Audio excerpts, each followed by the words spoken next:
business to grow, but not only just through financial gain, but also through just the overall scale of your business is overall total growth.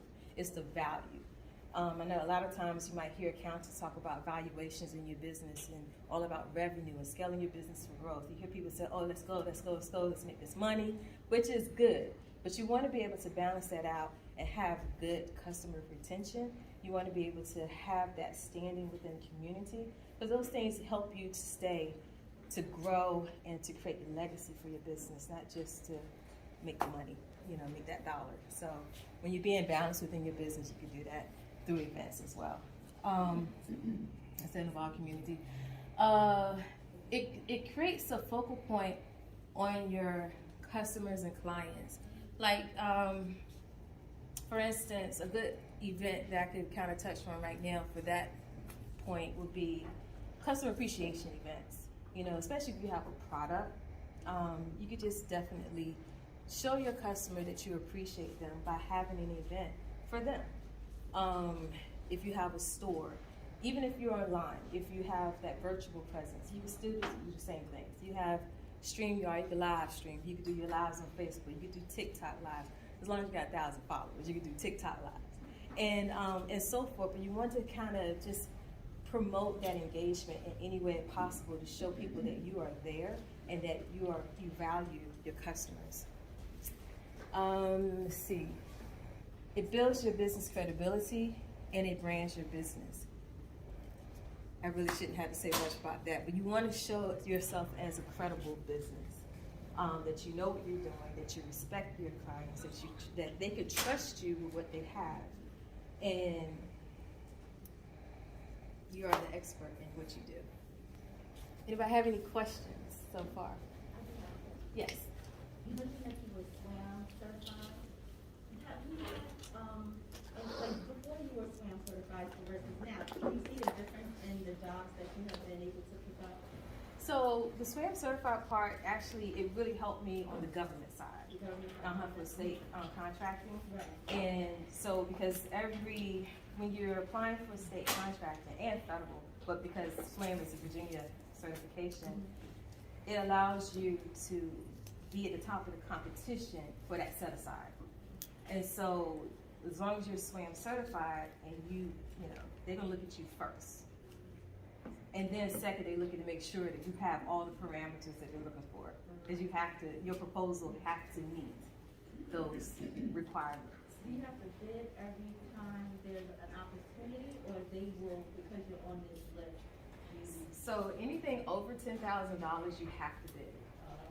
And then anything under $10,000, if you are in a list, like EVA is the list for Virginia.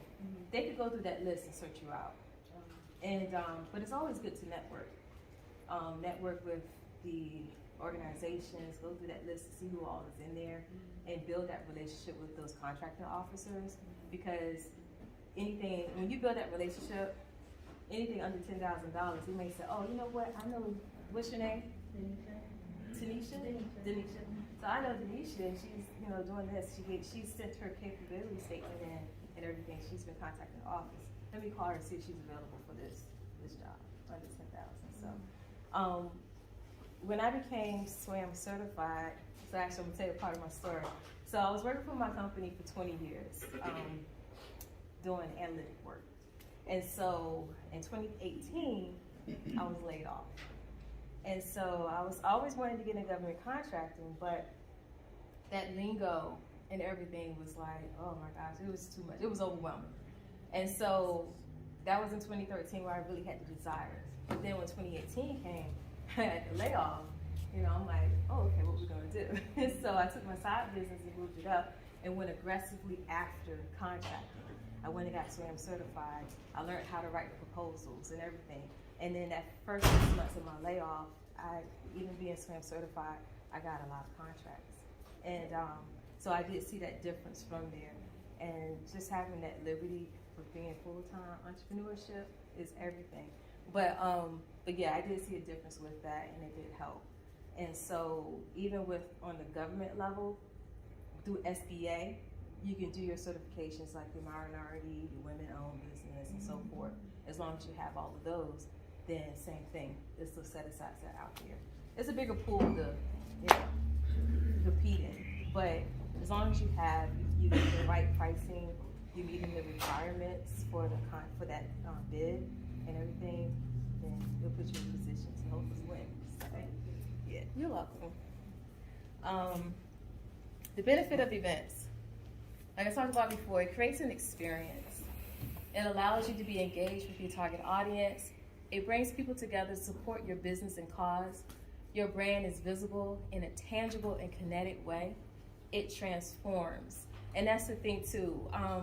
Like with this event today, would you say that it has transformed you in a certain way?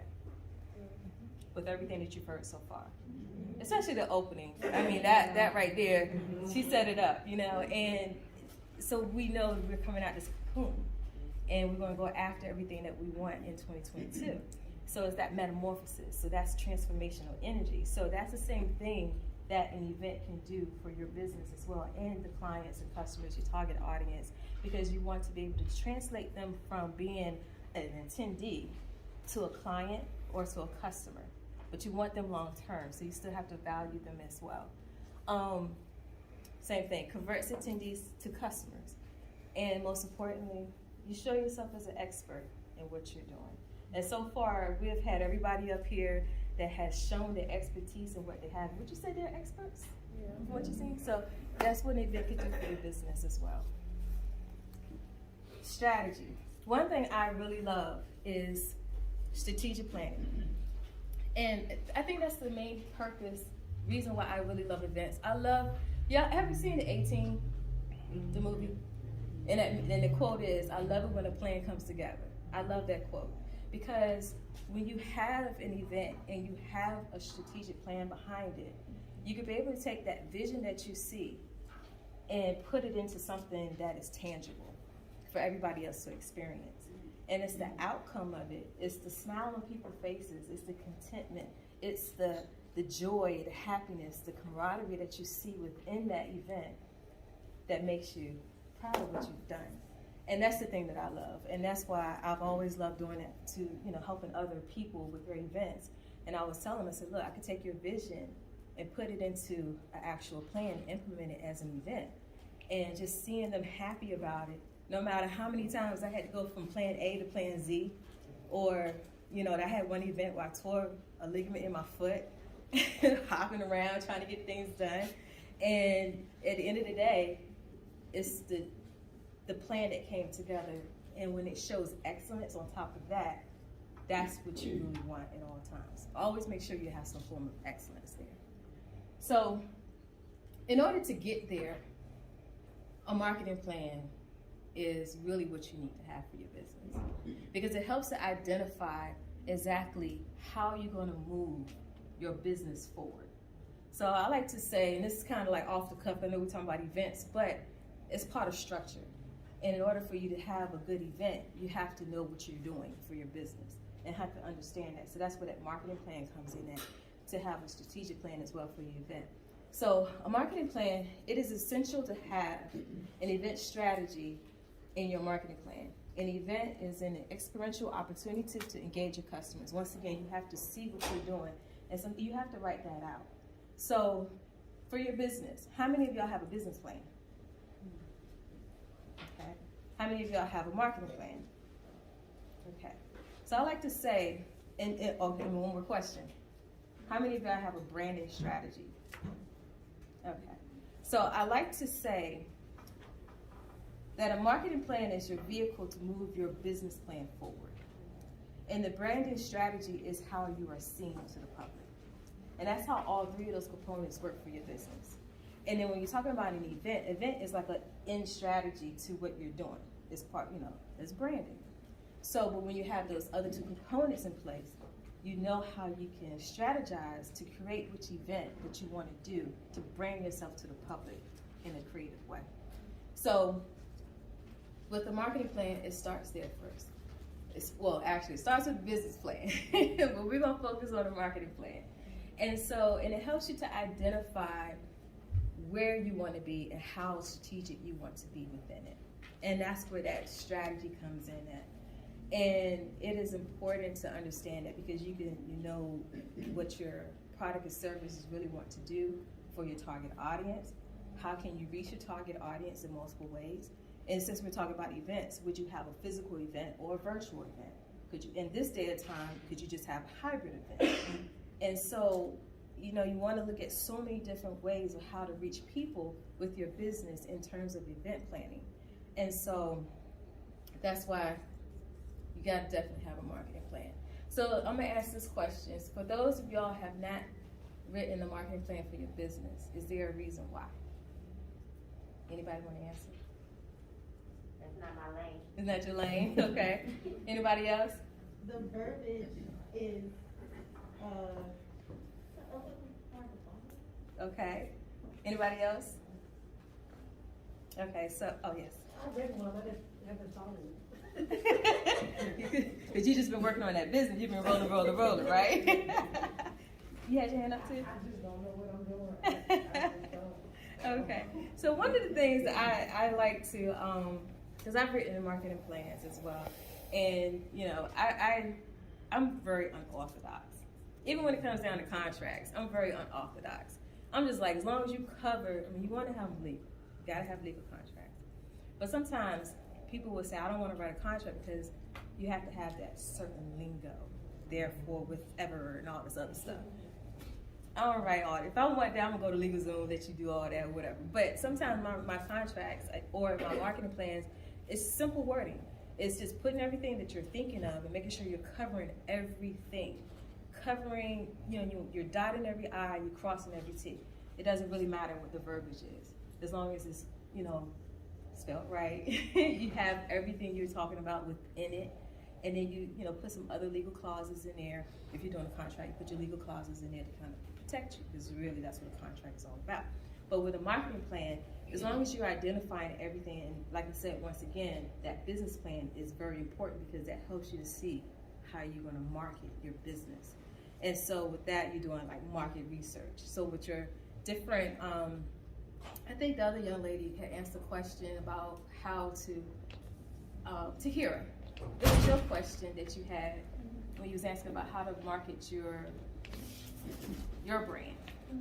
And so a lot of times when you're looking at so many other people who are doing the same thing you're doing, you can do that market research. And so Google is our friend in everything we do, right? Use that to do your market research. See who all is doing what you're doing, and look at their reviews. See where they're falling short, and then you can actually do better. Kind of just tweak your brand a little bit, do better, and then market yourself in a way that they're not doing it. But you really want to look at the strategy behind it. Your SEOs, making sure that your websites are being visible on Google, that people can find you easily. Because even when you do an event, you still want them to find that too.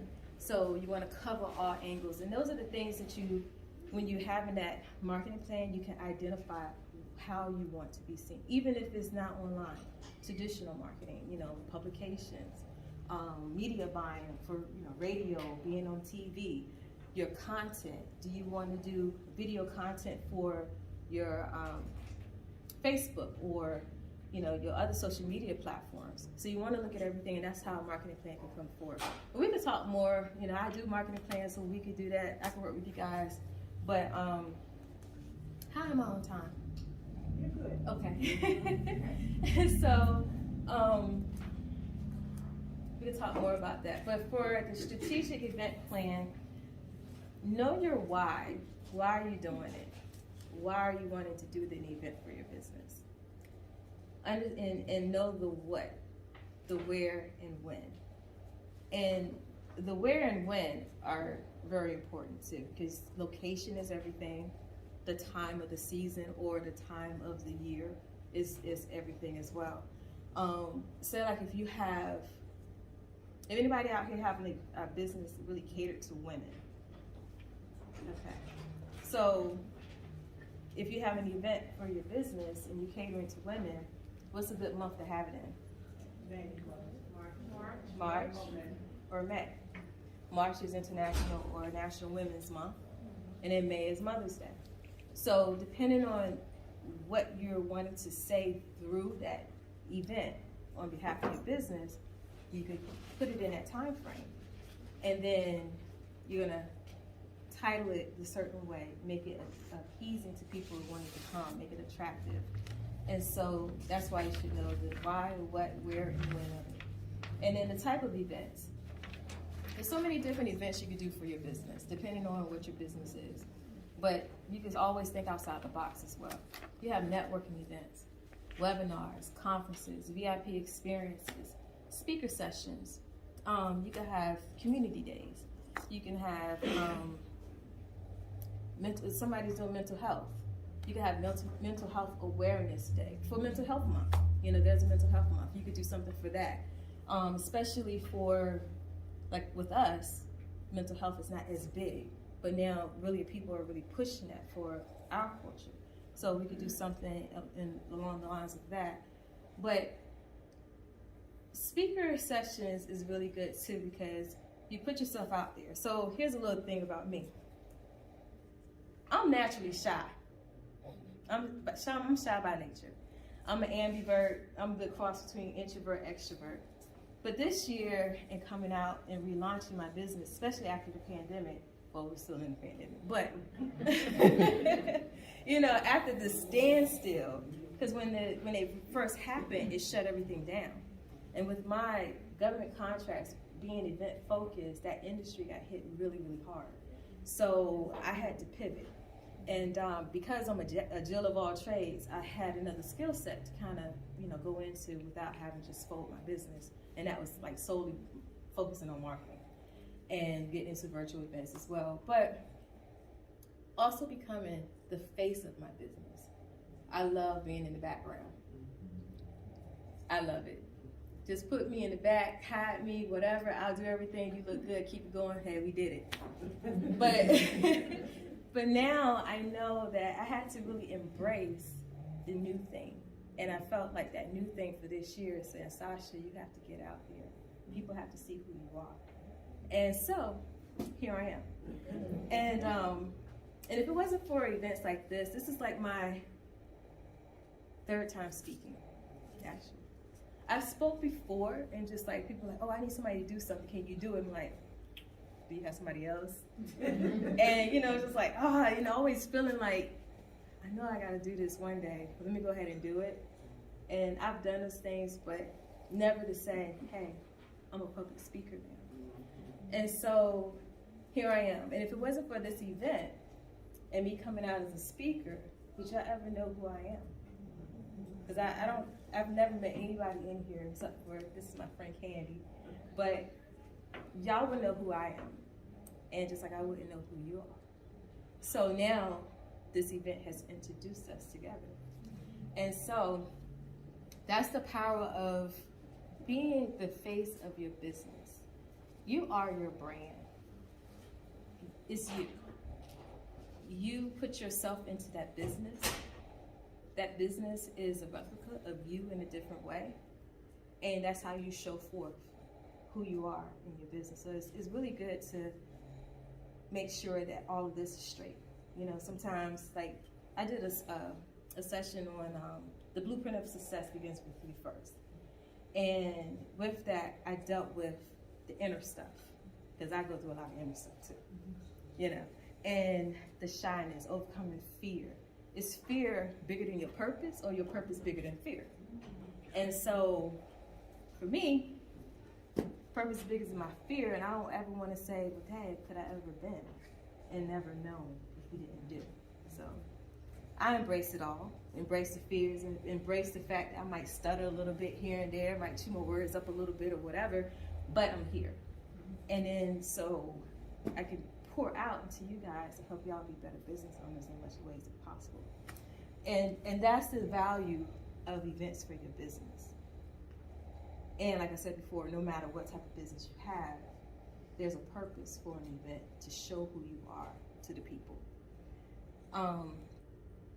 Virtual events are real easy. I mean, you know, how many people out here like being in front of the camera? Hands down, there's like no issue, right? Okay, how many of y'all don't? I hear that so many times. Like people, like I said, I've worked with indie artists. So that's on the flip side of my business. I do entertainment, and I have done entertainment. I've managed indie artists before, and I've talked to some artists, and they're like, "Well, I really don't like doing lives. I really don't like doing videos. I don't like doing this." I'm like, "But you have to engage with your audience. How else are you going to do it?" They're like, "Well, can you just do my content?" I'm like, "No, they need to see your face. You know, you need to get comfortable with that, because that's the area that we're moving into. You know, a lot of things are changing when it comes to marketing, when it comes to branding, and, you know, there's more of that push for that digital arena. And, you know, just posts with words or just a picture is just not going to do it." Yes. I just wanted to say to all the business owners in here, going live can take your business to a whole another level. I've never done business with the public until the pandemic hit. That was all government. When I started going live, I literally had lines wrapped around the corner, just so people your friends would support you. I'm telling you, if you shy, pay somebody to go live for you. I don't care what you got to do. It will take your business to go. Be surprised how people want to support you. And it's not necessarily family and friends. It's always strangers out there that want to see you win. My whole business is live. It is. Everything I do has to be on live. And people watch. Yes. They watch. They do. And if you're doing something from a passionate place, it's gonna show. It is. It definitely is. And you will see that. And a lot of times with the algorithms on certain platforms, some of them move faster than others. I love TikTok, honestly. I do. I love it. You know, when I started doing TikTok, I actually got up there, and I was like, my daughter, she was always on it and everything. And I got up there, let me see what everybody's talking about, let me do it. And I said, oh, I'm just doing it for market research, right? I want to learn this thing so I can tell other people how to do it. You know, of course, that market research turned into having fun and enjoying it, but at the same time, learning it. And you can really, like, certain businesses flow better on TikTok. I mean, they just go so beyond everything. You could get followers or whatever. But as long as you're doing the right things, it's the right mix of things that you could do. There's truly no blueprint just yet. I know some people will say, oh, do this, do this, do this. But the trends, the music, being active, the lives that you do, the videos, not just the pictures with the music, but the videos. The people like engagement. And just I think one of the ladies over here was on social media, she talked about the psychological piece of it. It's all here. It's a psyche thing to marketing. And when you put in the right things out there, it captures the person and it makes it attractive. And that's how you can build followers on any platform or even in person. So, you know, I don't even know where I was at, but we talking about, I gotta get back to the point. But, you know, there's a rhythm to it all. It's a rhythm. Just like I said with kinetic. You know, a business is kinetic. It continuously flows. As long as you continue to feed it, it flows. When you think about kinetic energy is just physical movement of energy, right? So that's the same thing with your business. You're pouring that energy in there and you're flowing. And you keep on moving and moving. When you do the marketing aspects and the branding, it continues to move it in a full circle for your business. So make the mark with your brand, and that's how I could come back to what I was talking about. Everything we just talked about just now, it helps you make a mark with the brand. Event ROI, the return on investment for your event, increased sales, new customers, brand awareness, new collaborations and network. That part right there, collaborations and network, is everything. You can't just do this thing alone. It's always good. I think Leah is a tribe. You know, bring people together, that camaraderie, that network, because you're going to need support. Entrepreneurship is not for the weak. It is not for the weak. You'll go through a whole lot of things. You'll be like, look, I just want to throw in the towel.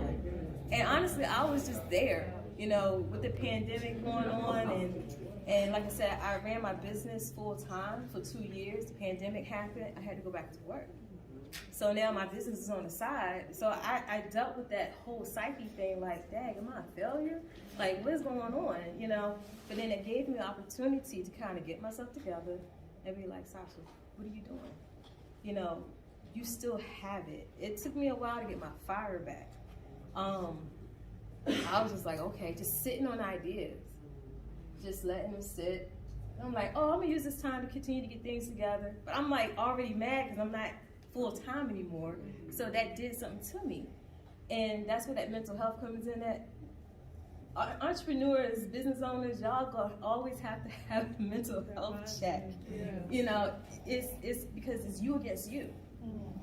It's you against you. And no matter how many people are telling you that you got this, you could do this, this is, oh my gosh, look at this. I mean, they're just feeding into you, but until you know for yourself or have come to that realization again, you're not gonna go anywhere. Your business is gonna be stagnant. And so I was at that place and I was just like, you know what? I didn't do all this for nothing.